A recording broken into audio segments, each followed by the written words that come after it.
4 भागों में बांटा। कितने भागों में? 4।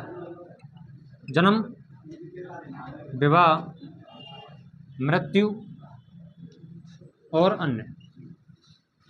तो जन्म से संबंधित रीति रिवाज, विवाह से संबंधित रीति रिवाज, मृत्यु से संबंधित रीति रिवाज और अन्य जो रीति रिवाज होते हैं जैसे नाता प्रथा वगैरह होती है ना वो।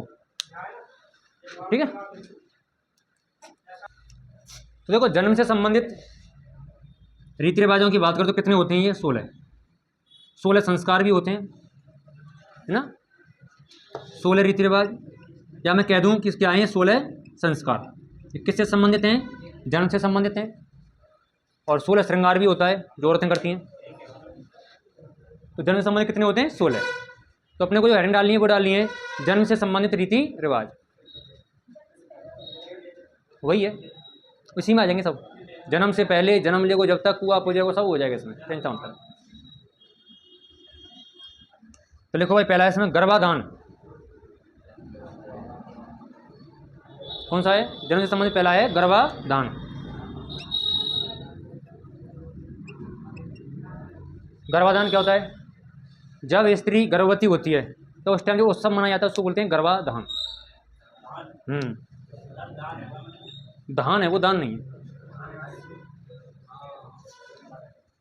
यानी जब स्त्री क्या होती है? गर्भवती होती है तो उस टाइम पर कौन सा संस्कार किया जाता है? गर्भाधान संस्कार। जैसे सेकंड होता है पुंसवन। कौन सा होता है? पुंसवन। ऐसा कहते हैं कि जो चौथा महीना होता है गर्भ का, तो गर्भ के चौथे महीने में कौन संस्कार होता है? पुंसवन। यानी गर्भवती संतान को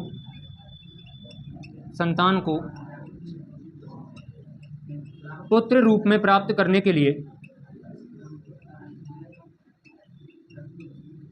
यानी घर में जो संतान है तो हमारी बड़ी बूढ़ी कहना कि हे भगवान कितना छुड़ा देता है। तो वो जो भगवान है पुकार हैं जो हवन वगैरह करवाने में उसको बोलते हैं पुंसवन। यानी गर्भवती संतान को पुत्र रूप में प्राप्त करने के लिए कौन संस्कार किया जाता है? पुंसवन। सीमांतोन्नयन। तीसरा संस्कार कौन सा होता है? सीमांतोन्नयन। जब गर्भवती स्त्री कितने माह की होती है? 8 माह की। 7 की होती है? 8 की? 8। कई जगह 7 है, कई जगह 8 है ना। तो कंफ्यूज मत रहो उसमें। तो गर्भवती तो बच्चे को सुरक्षित रखने के लिए, किसको?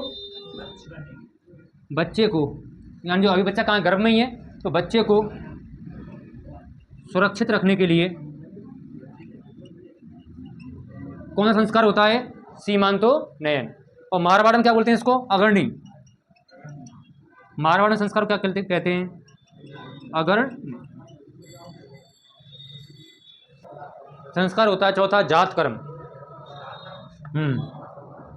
यानी शिशु की जाति का पता चलता है किस जाति में पैदा हुआ है। तो जात कर्म होता क्या है? जब बच्चा पैदा होता है तो उसका जो पिता उसको बच्चे को देखता है तो उसके बाद वो स्नान करने जाता है, हाथों में लेकर बच्चे को क्या जाता है? स्नान करने जाता है। दूसरा, कुछ लोग कहते हैं जब बच्चा जन्म लेता है तो जन्म के बाद शिशु के मुंह में क्या चढ़ाया जाता है? दही और शहद चढ़ाया जाता है। उसको क्या बोलते हैं? जात कर्म। तो देखो शिशु के, हाँ अगला है मुंह में दही और शहद चटाया जाता है। और पिता प्रथम बार संतान के मुख को देखकर क्या करता है? स्नान करता है। जैसे बच्चा है जाए तो पापा हाथ में लेके नहीं वापस दे के फिर क्या करेगा? स्नान करेगा बच्चे को लेकर के। तो कहलाता है जात कर्म। अच्छा मेरे को ये बताओ, पुत्र के जन्म पर क्या कौन सा वाद्य यंत्र बजाया जाता है? डीजे। सही है। बुजुर्ग क्या बजाते थे? और पुत्री के जन्म पर सूप। पुत्री के जन्म पर सूप बजाया जाता था और पुत्री जन्म पर कांसे की थाली। हाँ अब तो डीजे बजे, बात सही है भाई। डीजे बजे दारू पी में, है ना, हॉस्पिटल में रहे, चलो बाहर है वो काम। अगला है जन्मोत्सव।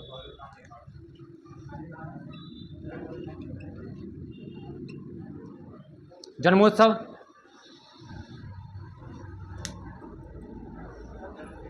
इसमें क्या होता है? बच्चे को प्रथम बार क्या दी जाती है? जन्म गुट्टी। बच्चे को प्रथम बार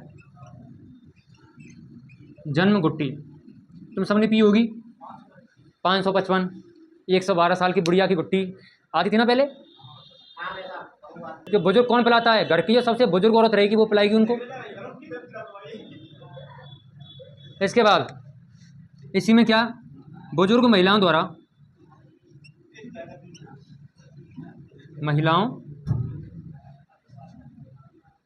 बुजुर्ग महिलाएं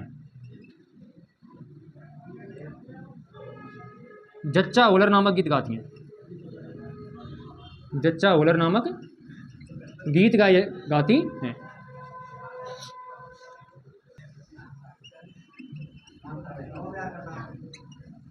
बच्चे का ग्रह नक्षत्रों के हिसाब से नामकरण किया जाता है। अगला कौन सा है? छठ पूजन। अब पूजा इधर छठी, मतलब छठ पूजा नाम आते कैसे खुशी है रही है। बच्चे के जन्म के 6 दिन बाद, बच्चे के जन्म के 6 दिन बाद छठ पूजन किया जाता है।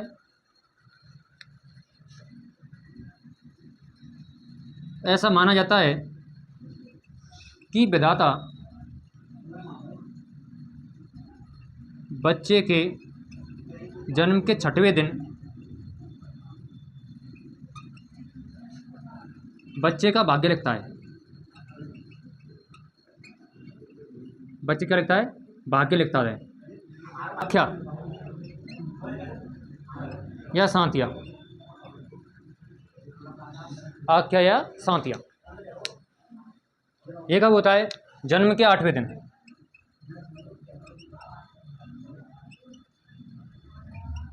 जन्म के 8वें दिन आख्या या सांतिया, जो हमारी बहन बेटियां होती हैं वो आती हैं और घर के बाहर क्या बनाती हैं? सांतिया बनाती हैं, जिसको हम नहान भी बोलते हैं।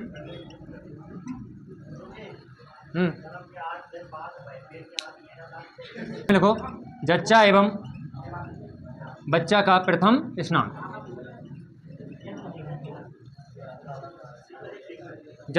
कुआं पूजन या जलवा पूजन। कई बार क्या होता है ना, क्रम पूछ लेता है वो। हाँ, ऑप्शन दे देगा कि निम्न में से कौन सुमेलित है या क्रम से, तो ध्यान रखना क्रम से हर चीज़ को ना। कुआं पूजन या जलवा पूजन ये कब होता है? जन्म के 21 दिन बाद। जन्म के जलवा पूजन जन्म के 21वें दिन, 21 दिन बाद हो जाता है, नहीं 21वें दिन। या जामड़ा,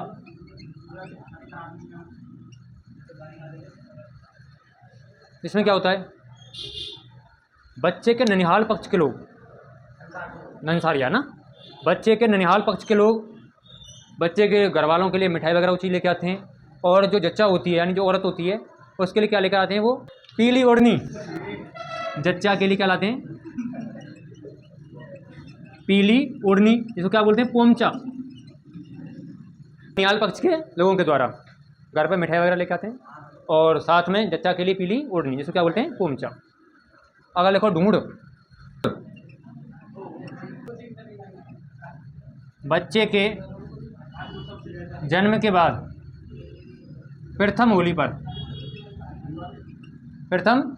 पर ननिहाल पक्ष के लोगों द्वारा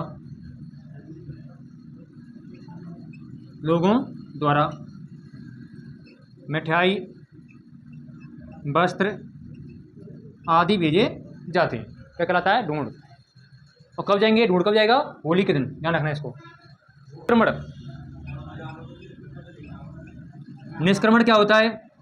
बच्चे को जन्म के बाद घर से बाहर निकालें, यानी जन्म के 4 महीने बाद उसको क्या, सूरज और चंद्रमा के दर्शन कराए जाते हैं। बच्चे क्या कहलाता है? वो निष्क्रमण कहलाता है।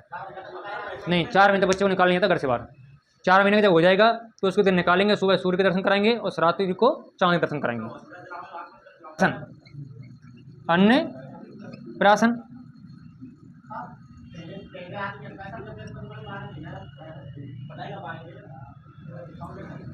जन्म के 6 महीने बाद प्रथम बार बच्चे को अन्न खिलाया जाता है। कहते हैं 6 महीने तक माँ का दूध सर्वोत्तम माना जाता है, और उसमें 6 महीने के बाद बच्चे को जब प्रथम अन्न दिया जाता है उसको बोलते हैं अन्नप्राशन। मुंडन, जड़ूला, मुंडन या जड़ूला।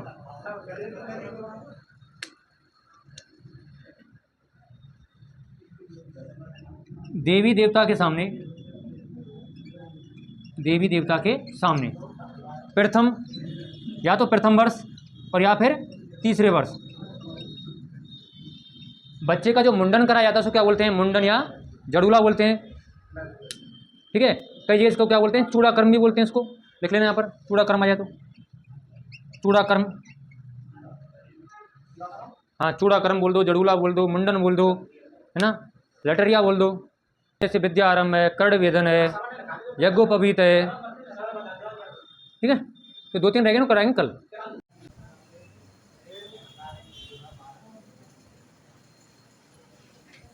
यज्ञोपवीत, जनेऊधारण। अगर मैं ब्राह्मण बच्चे की बात करूं तो ब्राह्मण बच्चे के लिए उम्र कितनी मानी गई इसमें? 8 वर्ष। जनेऊधारण वैश्य बच्चे के लिए 11 वर्ष, और क्षत्रिय बच्चे के लिए 12 वर्ष।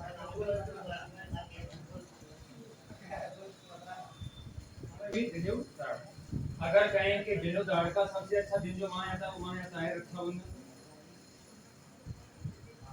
अच्छा, ये तो रिवाज है, सब कैसे जन्म से संबंधित है। अभी कुछ किताबों में क्या किया है, जूड़ाकरण के बाद देखिए सीधा कर्ण वेद के बाद विद्या आरंभ, फिर उसके बाद आता है यज्ञोपवीत, फिर वो सारी चीजें आती हैं, वो भी पढ़ने की कोई दिक्कत नहीं उसमें। तो ब्राह्मण बच्चा जनेऊ को धारण करता है 8 वर्ष की उम्र में, वैश्य से 11 वर्ष की उम्र, क्षत्रिय बच्चा 12 वर्ष। शूद्रों के लिए जनेऊ धारण का अधिकार नहीं। अगर जनेऊ की बात करूं तो जनेऊ पहले कितनी स्टार्टिंग जनेऊ बांधे तो कितने धागे का होता है? 3 धागे का, और जैसे शादी हो जाती है तो कितने का हो जाता है? 7 धागे का। शादी का कितने धागे का हो जाता है? वो 7। रक्षाबंधन का जो दिन है वो उत्तम माना जाता है इस संस्कार के लिए, देखो पवित्र संस्कार के लिए।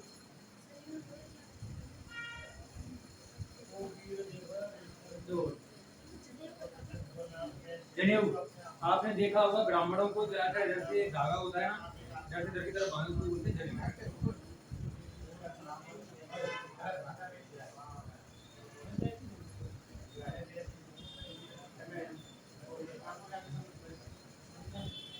तो ब्राह्मण बच्चा 8 वर्ष में धारण कर लेगा, वैश्य 11 वर्ष, क्षत्रिय 12।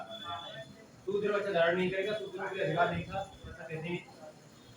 और शूद्रों के लिए अधिकार क्यों नहीं था, उसका भी कारण था, क्योंकि जनेऊ धारण करते टाइम जनेऊ के बहुत सारे नियम होते हैं जो अपने को ध्यान में रखने पड़ते हैं।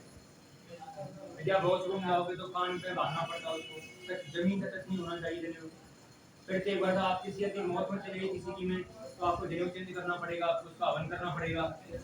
तो ये शूद्र से पहले इनका मुख्य काम क्या था? मरे हुए जानवरों को जरूर डालना। तो जनेऊ क्या होता था? खंडित होता था, तो इसकी वजह से इनको जनेऊ का अधिकार नहीं दिया गया।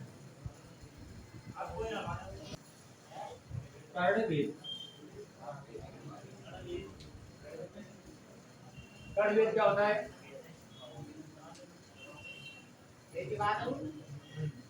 कई किताबों में जूड़ाकरण के बाद में कौन सा जाता है? कर्णवेद आ जाता है। तो कर्णवेद में क्या होता है? जन्म के तीसरे वर्ष या 5वें वर्ष क्या किया था? कर्णवेद क्या था? कान छेदे जाते हैं। स्त्री और पुरुषों में बराबर रूप से होता है कर्णवेद, ठीक है, लेकिन वर्तमान में पुरुष नहीं कराते हैं, स्त्रियों की करते हैं।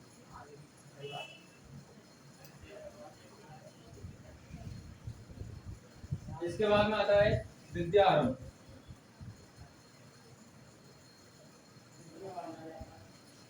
ये जन्म के 5वें या 7वें वर्ष अक्षर ज्ञान के लिए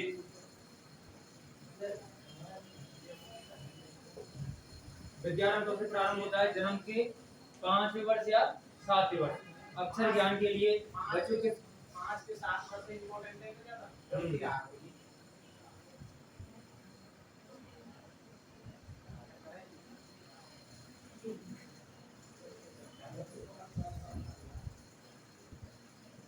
के लिए विद्यालय भी।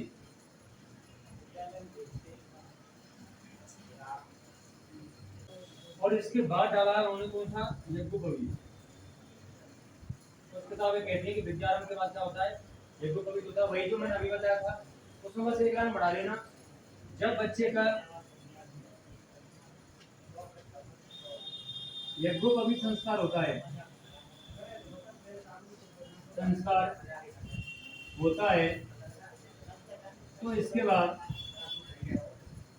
तो इसके बाद वह बालक द्विज कहलाता है।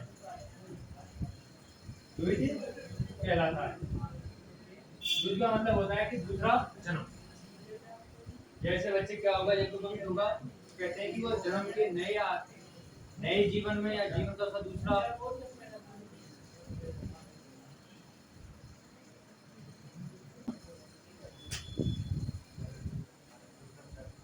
बच्चा वेदों के ज्ञान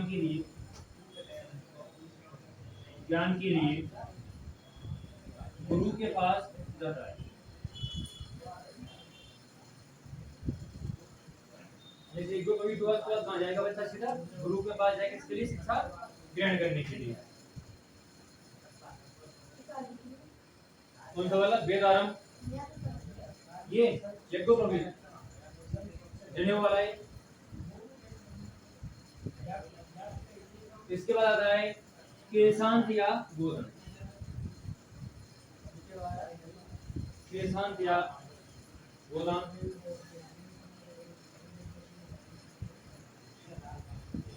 केशांत या गोदान क्या होता है? जन्म के 16 वर्ष बाद बच्चे के प्रथम बार दाढ़ी और मूंछ के बाल काटे जाते हैं। यानी जब बच्चे के पहली बार दाढ़ी और मूंछ बनाए जाते हैं, उनको साफ किया जाता है, तो क्या कहलाता है? केशांत या गोदान। ठीक है। कब होता है? इतना ध्यान रखना, 16 वर्ष की उम्र में होगा ये।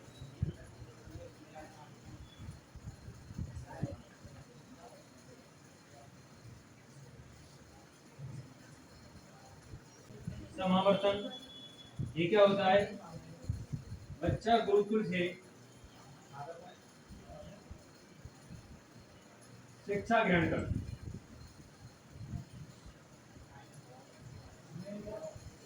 घर की ओर लौटता है।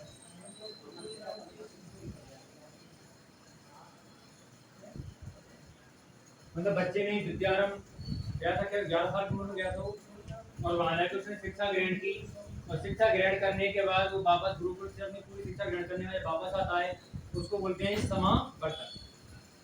अरे वो समावर्तन तक बच्चा क्या होता है? ब्रह्मचारी होता है। क्या रहेगा? ब्रह्मचारी रहेगा। अब ब्रह्मचारी बच्चा जब घर आएगा, तो उसके बाद जब तक उसकी शादी होगी, यानी जब तक वो ब्रह्मचारी के बाद जैसे घर आ गया और उसे घर आने के 2 या 3 साल बाद उसकी शादी होती है, तो 2-3 साल का जो पीरियड है, ये क्या कहलाएगा उसके लिए? स्नातक। इस टाइम को क्या कहा जाएगा? स्नातक। तो स्नातक क्या होता है कि ब्रह्मचारी बच्चा जब घर आता है, तो उसके शादी तक का जो समय होता है वो क्या कहलाता है? उसका समय स्नातक।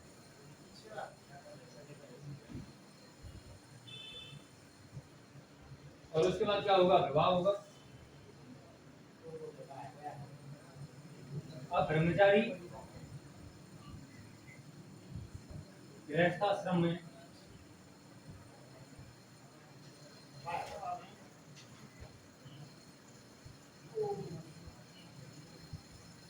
प्रवेश करना क्या कहलाता है? ना। अब शादी होगी और ब्रह्मचारी व्यक्ति किसमें प्रवेश कर जाएगा? गृहस्थाश्रम। और उसके बाद अंत्योष्टि, अंत्योष्टि, अंत्योष्टि मर जाएगा नहीं। 16 संस्कारों में आखिरी कौन सा आता है? अंत्योष्टि। विवाह के बाद कोई संस्कार नहीं होता व्यक्ति का। जितने संस्कार है विवाह तक बोले, विवाह के बाद फिर संस्कार करने वाली फिर वो अपने आप आ जाए, वो संस्कार करवाओ पूरे जीवन। लास्ट में एक ही संस्कार रह जाता है, उसका क्या? अंतिम संस्कार रह जाता है ना।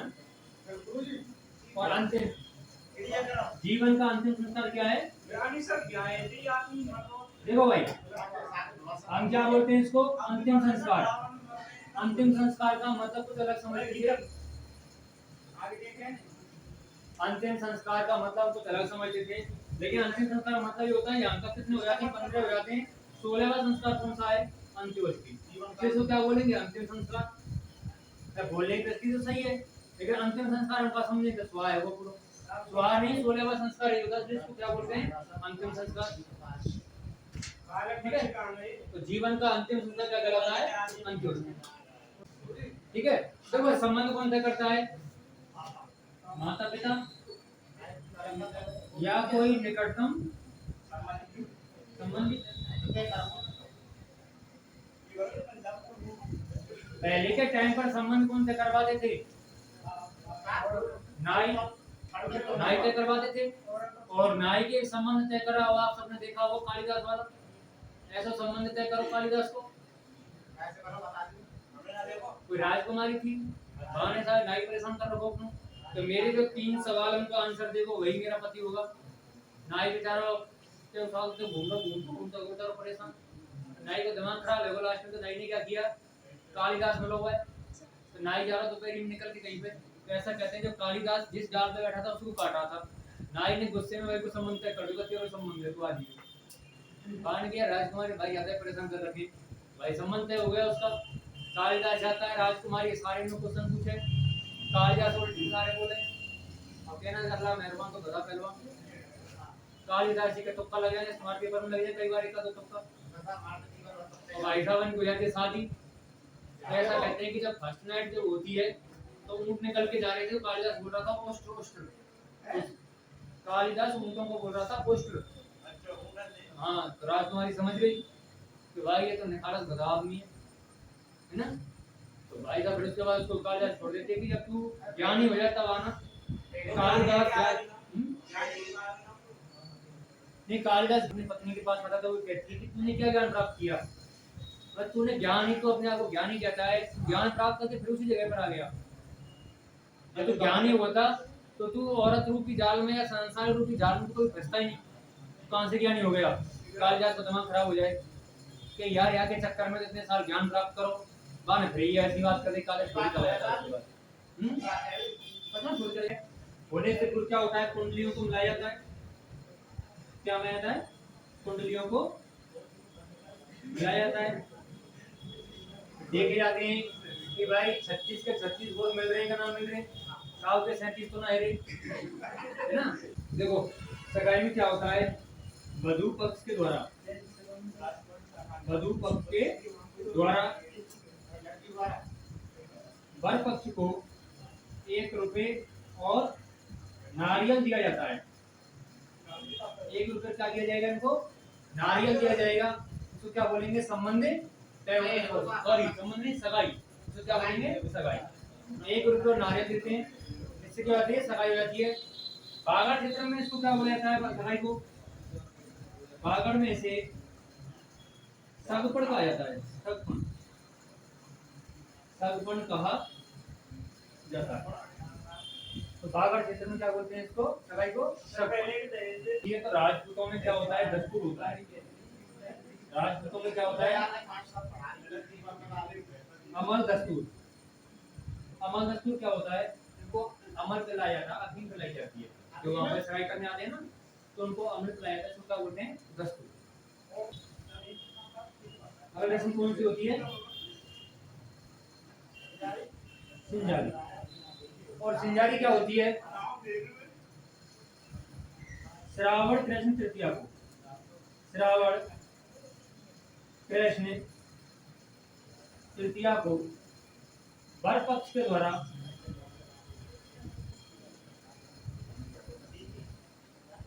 वधु को सामान भेजना,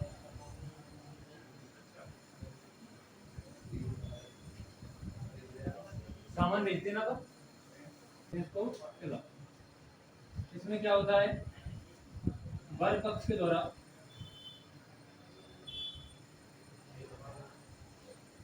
वधु पक्ष के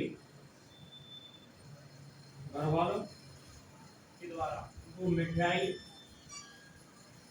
वस्त्र आदि आदि भेंट किए जाते हैं। आदि भेंट करना क्या कहलाता है, टीका या चलो रखना। जब वर पक्ष के द्वारा ये सामान लड़की को चौकी पर बैठा के दिया जाता है तो क्या बोलते हैं, गोद भराई। क्या बोलते हैं,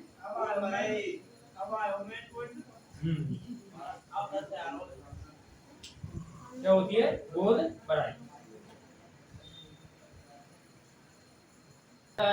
गोद भराई जब हो जाती है तो उसके बाद में, गोद भराई के बाद,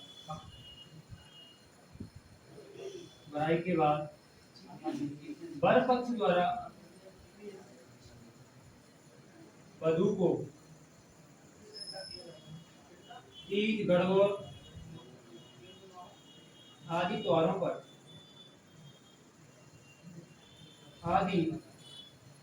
पर वस्त्र आभूषण भेजना क्या कहलाता है, पोतली चिपली या पहरावनी कहलाता है,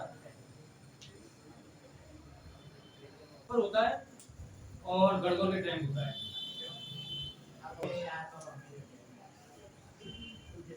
वधु पक्ष के द्वारा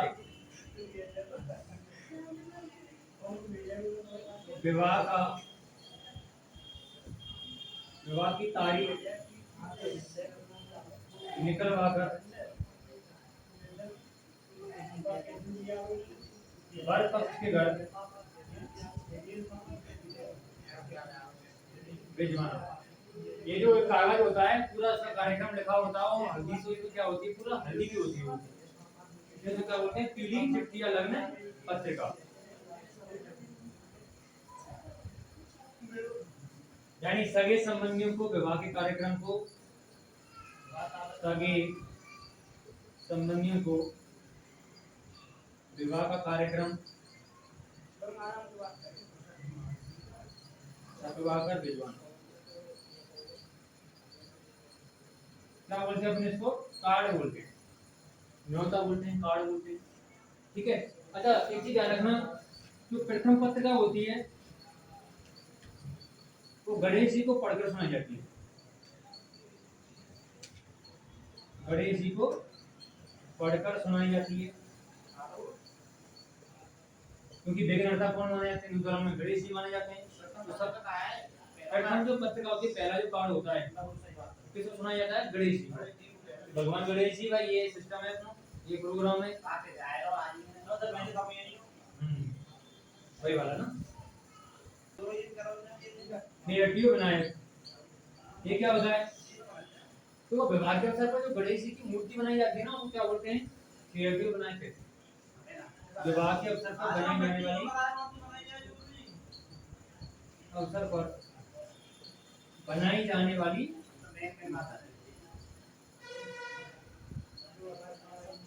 तो विवाह के अवसर पर जो मूर्ति बनाई जाएगी गणेश जी को क्या कहलाएगी, क्रिएटिव विनायक कहलाएगी।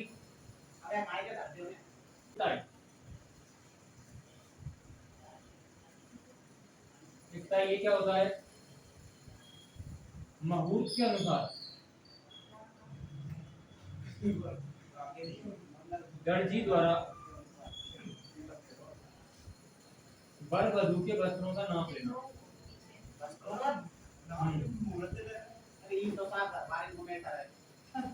आज तो तुम कपड़ा से लिया है, दर्जी मुहूर्त के हिसाब से नाप लेने जाओ कि लड़की के कपड़े कैसे बनेंगे, आजकल तो रेडीमेड चल रहा है।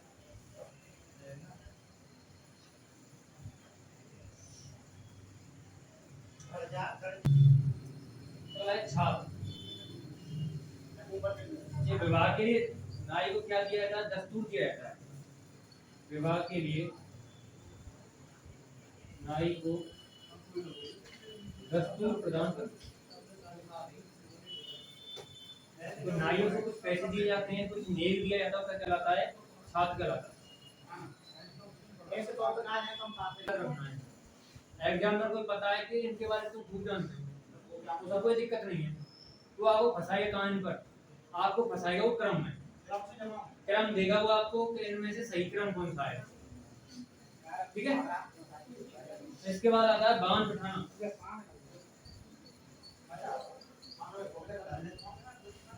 यानी जो लग्न निकलती है, लग्न पत्रिका के अनुसार 3, 5 या 7 दिन की जो 7, 11 तो लगन निकलती है, तो उसके अनुसार वर वधू को बिठाकर क्या किया जाता है? बांध बिठाया। हल्दायत में क्या होता है? वर और वधू को हल्दी लगाना।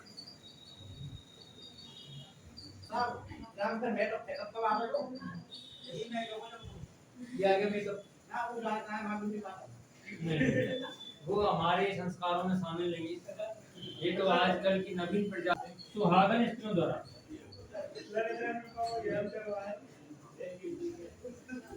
सुहागन स्त्री द्वारा या तो 5 स्त्री चढ़ाएंगी या 7 स्त्रियों द्वारा क्या चढ़ाया जाता है?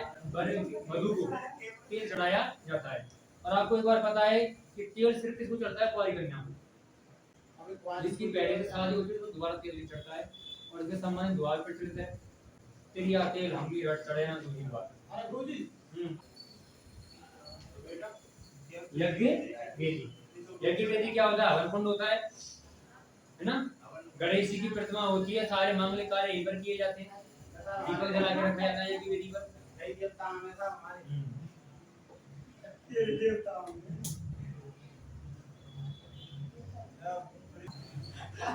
काम कर मांगना बराबर क्या वाया जाता है? और जैसे अपन बोलते हैं कंगन बांधना, वही है। बनाने गणेश जी की पूजा की जाती है, और वहां पर क्या जलाया जाता है? दीपक जलाया जाता है। विवाह से संबंधित सारे मांगलिक कार्य कहां पर होंगे? यज्ञ वेदी पर होंगे। यज्ञ वेदी मतलब दाहिने हाथ पर क्या बांधे जाते हैं? कंगन बांधे जाते हैं। रात की जगह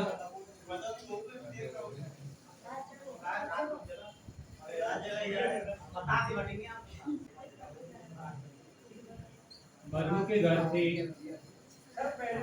बारात वापस आने से पहले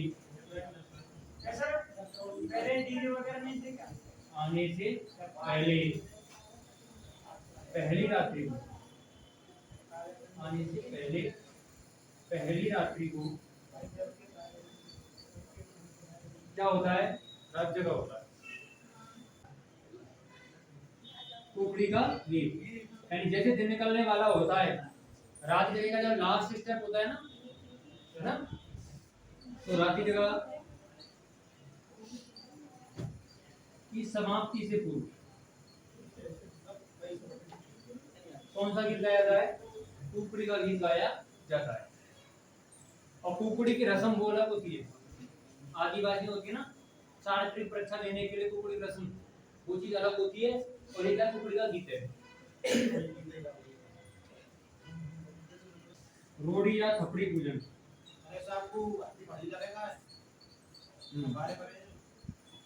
रोड़ी या थपड़ी पूजन बुरा होता है, उसको पूजा जाता है ना बारात जाने से पहले, वो होता है।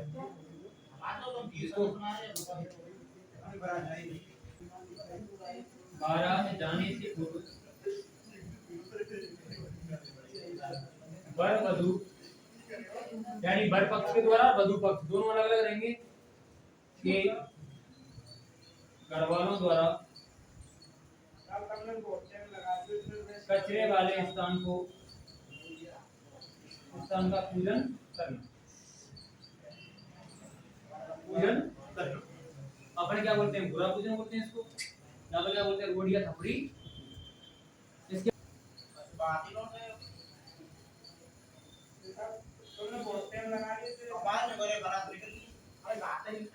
वर वर की जो माँ होती है वो और वधू की जो माँ होती है अपने अपने पीरियड जा करती है, अपने भाई को आमंत्रित करती है शादी के लिए। क्या कहलाता है? 32 या बात है नूतना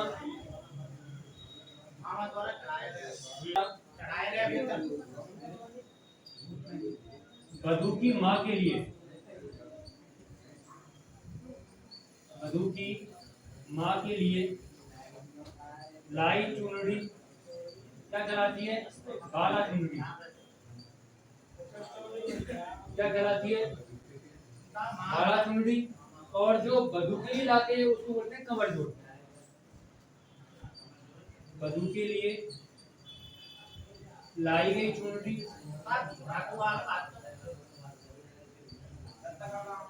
कहलाती है? कंवर जोड़। दोनों को ध्यान रखना। यानी मामा अपनी बहन के लिए जो लाएगा वो भी बाला चुनरी, अपनी भांजी के लिए लाएगा उसको क्या बोलेंगे? कंवर जोड़। आप सभी लोग जानते हो शादी से पूर्व कुमार के यहाँ पर जाकर तो चाप को पूजा जाता है, इससे बर्तन बनाता है।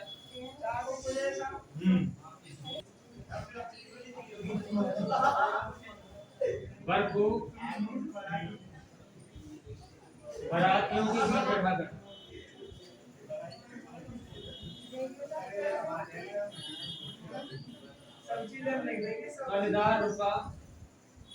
कंधार रुपया सौंपना। भाई देख, अभी जो एग्जाम आ रहे हैं इनका पैटर्न का पता नहीं कब कहां से क्या बड़ी पाला बारात के साथ वधू के कपड़े भेजना, वधू के कपड़े भेजना क्या कहलाता है?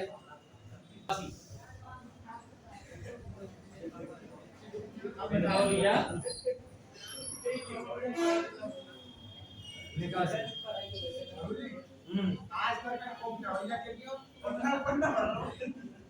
अब ये क्या होता है? वर को घोड़ी पर बिठा करके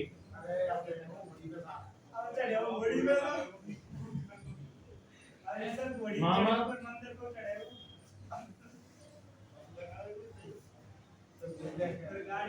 उसका मामा या कौन होता है? दूसरा जीजा। मामा या जीजा के द्वारा नहीं कुछ लोग घोड़ी पर बैठा करके थोड़ा घुमाया जाता है उसके मोहल्ले में या गांव में।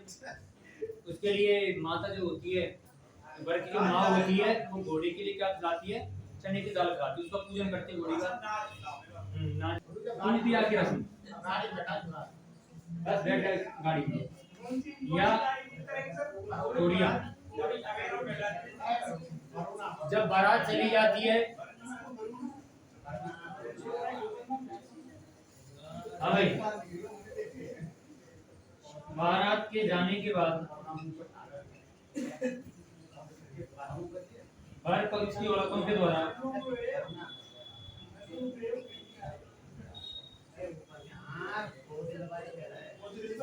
खेला जाने वाला मनोरंजक खेल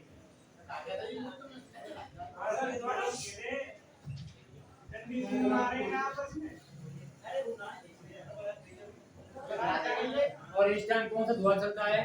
घर में राज लोहाइयों का सब मर्द मधुपाल या शामिल। ये क्या होता है? जब बारात वधू के घर पहुंचती है ना, तो वधू के नहीं, वधू के जो घर वाले होते हैं, वधू के माता पिता संबंधी जो होते हैं, वो जो बारात का स्वागत करते हैं ना, तो उसको क्या बोलते हैं? शामिला। वधू पक्ष द्वारा बारात का स्वागत करना क्या कहलाता है? घुमावा मधुकर क्या? शामिल। जनमानसी में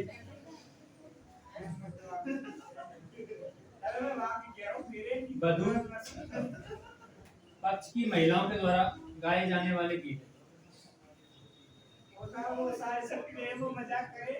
हाँ वही गाए जाने वाले गीत, यानी बारात वहां पहुंच के जनमानस में बैठी है तो लेडीज आगे देखने के लिए, फिर वो जब बढ़िया बढ़िया बात थे हंसी मजाक होंगे और कहते हैं ना, तब मीठी मीठी गालियां दी जाती हैं, गाली दी जाएंगी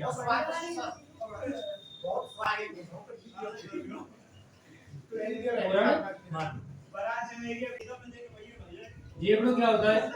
देखो सुनो, अपने यहाँ के लोकल शब्द आएंगे अपन पकड़ लेंगे एग्जाम में, लेकिन राजस्थानी शब्द देगा ना हम कंफ्यूज होंगे।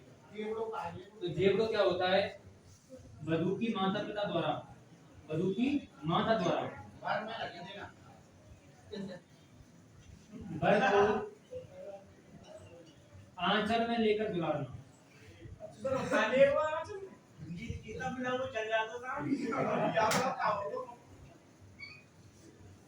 ऐसे लगा ले वर के घोड़े घोड़ी से उतरते हुए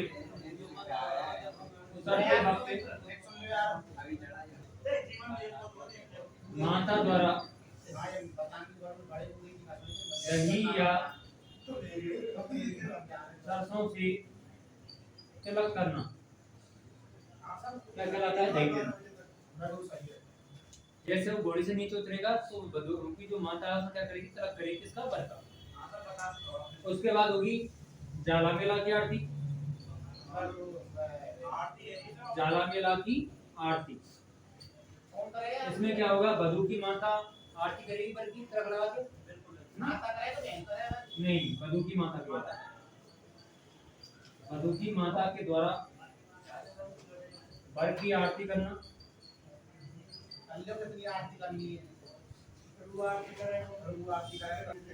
वर को जादू टोने से बचाने के लिए गाए जाने वाले गीत। वर को जादू टोने से बचाने के लिए गाए जाने वाले गीत। और ये गीत कौन गाएगा? वधु पक्ष की महिला। ध्यान रखना इसको, कामड़ कई बार पूछता रहता है। वधु पक्ष की महिलाएं। ये बात बताऊं। हाँ, इसमें वो कहती है कि हमारी जो लड़की है वो वर को अपने प्यार से अपनी ओर आकर्षित कर लेगी, है ना? इसको लिपा जाता है और बांस के द्वारा एक छतरी टाइप में छाई जाती है, क्या बोलते हैं? ठीक है, अब पढ़ेंगे कल।